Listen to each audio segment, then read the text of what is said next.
sûr. Oui, mais non. Est-ce qu'on va avoir une fois pour toutes un gouvernement qui aura le courage de leur tenir tête et de dire hors de question de dépecer l'industrie de notre pays? Vous n'avez pas le droit de licencier quand vous faites des bénéfices. Est-ce qu'on va avoir des signaux forts comme ça qui vont être lancés aux ouvriers de notre pays, à notre industrie?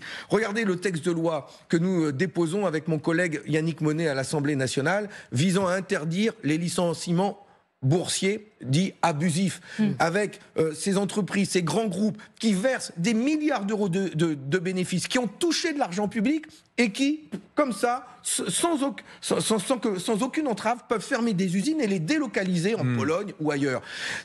Ça, c'est le moteur du vote Rassemblement national, ça. Voilà, si on veut parler de choses sérieuses. Oui. Et donc, il faut apporter une réponse forte, républicaine, nationale, pour dire l'industrie, c'est la vie, c'est indispensable.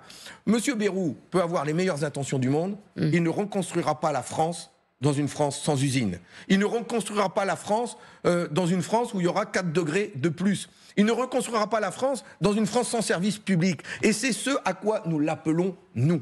C'est d'agir fortement. Et c'est pour ça qu'il y a besoin d'un choc massif d'investissement. Je vais même vous rassurer, on ne le fera pas en allant taxer que les riches et le capital. Ça ne suffira pas tellement les investissements sont importants à avoir. Et vous le savez bien, quand il faut baisser le coût de l'énergie, quand il faut soutenir les investissements, ce n'est pas les 10, 20, 30 milliards d'euros que l'on va aller chercher en taxant les riches qui permettront de répondre à ces besoins. C'est pour ça qu'il faut, nous on appelle ça une révolution, mais modeste, mais qu'il nous faut un choc important pour faire que la France se sorte de l'ornière dans laquelle elle est aujourd'hui.